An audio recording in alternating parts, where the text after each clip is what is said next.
Hello दोस्तों, मेरा नाम रंजना है। मेरी उम्र 28 साल है। सीने का साइज 32 है। मेरा रंग गोरा और दिखने में मैं अभी भी 24 की लगती हूँ। काले घने बाल, गुलाबी होंठ, मस्त सुरीली बड़ी बड़ी आंखें। जो भी देखे मेरा दीवाना हो जाए। मैं पेशे से एक डॉक्टर हूँ। जब मैं वाइट एप्रन पहनकर अपने क्लिनिक में घुसती हूँ तो मरीज मुझे देखकर मस्त हो जाते हैं। मैं गांव में छोटा सा क्लिनिक चलाती हूँ। मेरी आवाज में भारीपन और हल्का मिठास है। आज सुबह सुबह की बात है। बाहर बहुत तेज बारिश हो रही थी। तभी दरवाजा खुला और बहुत ही स्मार्ट, आकर्षक, सुंदर सा लड़का मेरे पास आया। नाम था उसका राहुल। उम्र 30 साल। नशीली आंखें, मदमस्त सुडौल शरीर, जिसे देखते ही कोई लड़की या औरत उसकी दीवानी हो जाए। उसने अंदर आते ही मुझसे कहा, डॉक्टर साहिबा, बारिश की वजह से बाहर मेरा पैर फिसल गया और मैं गिर गया, जिसकी वजह से मेरी कमर में मोच आ गई है। बहुत दर्द हो रहा है और मुझसे चला भी नहीं जा रहा है। मैंने मुस्कुराकर कहा, बैठो राहुल, मैं देखती हूँ कहाँ पर दिक्कत हो रही है। मैंने ग्लव्स पहने और उससे कहा, अपने कपड़े ऊपर कर लो और दिखाओ कहाँ पर दर्द और मोच है। मैंने उसकी कमर के निचले हिस्से में अपनी उंगलियां घुमाई।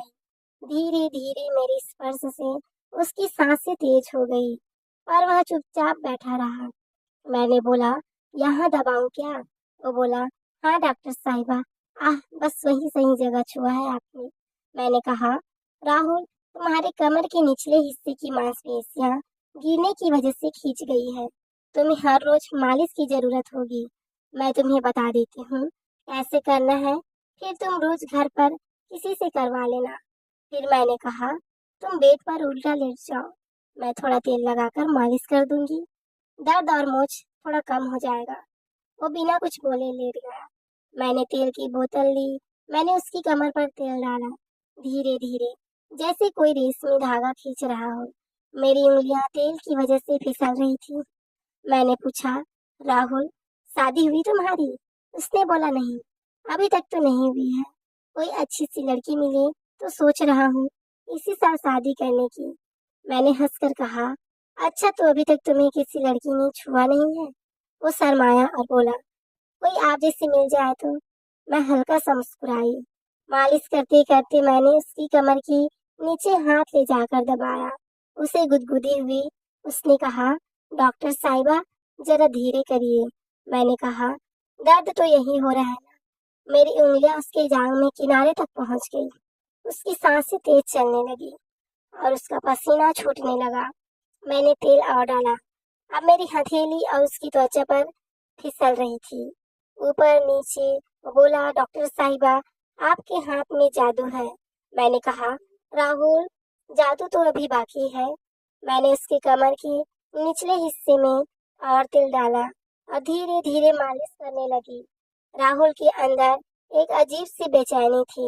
उसने मेरा हाथ पकड़ना चाहा, लेकिन मैंने झट से उसका हाथ हटा दिया। अब मैंने उसके पैंट के बेल्ट पर उंगली रखी, बस छुआ। वो चौंका। मैंने कहा, नारा ढीला करो। मैंने और तेल डाला। अब मेरी उंगलियां उसकी जांघों के अंदरूनी हिस्से पर थी। वो करा रहा था। मैंने पूछा, अब बताओ राहुल, दर्द कहाँ है? उसने कहा, डॉक्टर साहिबा, अब दर्द कहीं और है। उसने धीरे से अपना पेंट नीचे किया। मैंने देखा उसके इनर वियर पर तेल के धब्बे थे। मैंने हल्के हाथों से मसाज जारी रखा। राहुल सिसक उठा। वो कुंवारा था और एक स्त्री के स्पर्श ने उसके तन बदन पर झटका सा लगने लगा। फिर मैंने कहा, राहुल, अब उठ जाओ, थोड़ा कमर को आगे पीछे झुका कर देखो। उसने कहा, पहले से बहुत राहत मिली है। मैंने उसके लिए दवाइयाँ लिख दी और उससे कहा, तुम्हें ये मालिश हर रोज करनी है। घर में कोई है मालिश करने के लिए? उसने कहा, मेरी माँ है, पर मैं उनसे कैसे मालिश करवा सकता हूँ। ठीक है, तो तुम मेरे पास क्लिनिक आ जाया करो, मैं तुम्हारी मालिश और एक्सरसाइज करा दिया करूंगी। उसने कहा, बहुत बहुत धन्यवाद डॉक्टर साहिबा। दोस्तों, आपको ये स्टोरी कैसी लगी? यदि आपको मेरी आवाज़ और मेरी स्टोरी पसंद आए तो प्लीज़ चैनल को लाइक शेयर एंड सब्सक्राइब करें। Thank you for